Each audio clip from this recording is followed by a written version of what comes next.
watching News 10 ABC. And welcome back. Kelsey Sabo of Glens Falls always dreamed of going into the Peace Corps to teach. She was chosen to go to East Africa, but little did she know it would be more than teaching English. Her education would go far beyond the classroom. It would be teaching an entire village about something that you just don't find in a textbook.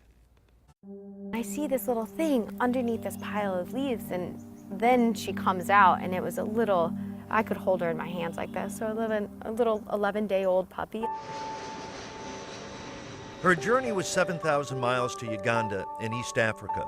Her village, Arua, was located in the northwest corner on the West Nile. You see every color of green you could ever imagine. My bus ride, which was about 10 hours to the capital, was through a game reserve, and you could see elephants, giraffes. There's coffee plantations everywhere, tea plantations. They have hikes.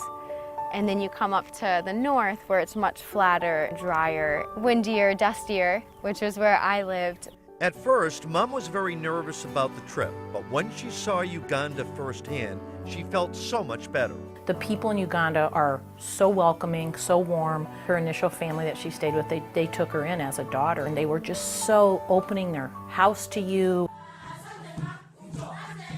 Everyone knows everyone. It was a very small little village. Of course, the villages are next to each other, so tightly packed that you don't really know when you cross the border of one to another. The people are beautiful. The culture is amazing because there's so many different microcultures. In this part of Africa, the people don't treat dogs and cats like we do. Cats are kept to keep away the rats or the mice. Dogs are only seen as guard dogs. So during the day, most of them are locked up in these small boxes. And then at nighttime, before the family goes to bed, the man of the house will bring out the leftover scraps of food, and then they'll be out patrolling. And it's never really enough food, but sometimes it is. And the dogs are trained to be very aggressive in order to protect the house from thieves or whatever it may be. Kelsey's job was to teach many of the children in the village. I was a literacy specialist teaching reading and writing in English because Ugandans are very interested in learning English.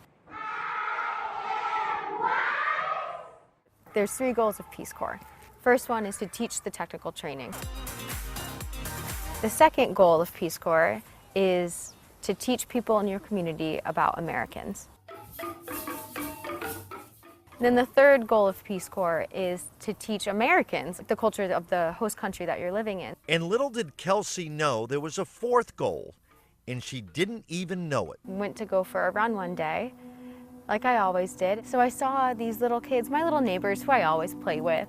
I see them throwing rocks. I stopped, I took my headphones out, I turn and I look and I realize that something is hiding under this pile of leaves. A little 11-day-old puppy, I think. Without actually consciously thinking about it, either I take action or she will die. Oh my gosh. It's, you don't want to miss it. Part 2, it's, you know, there's going to be happy tears and sad tears. There's no doubt about it. Tonight, News 10. At 11 o'clock, Part 2, you're going to learn more about those puppies. This is just the beginning of something much greater that Kelsey taught to this village. There's no doubt about it. So you got to watch tonight. Just truly one of those amazing, special people that you're lucky to meet. And it's one of those stories where you've already told us, have the box of tissues ready? Yeah, I think so. Okay. I think so. And you know what? The Pet Connection family was part of this happy ending. Oh. So there's a huge, huge Capital Region connection to these Even puppies. more so than just Yep. Kelsey going back. Absolutely. Okay. Hey, Can't wait till tonight? Yeah, Pet Connection.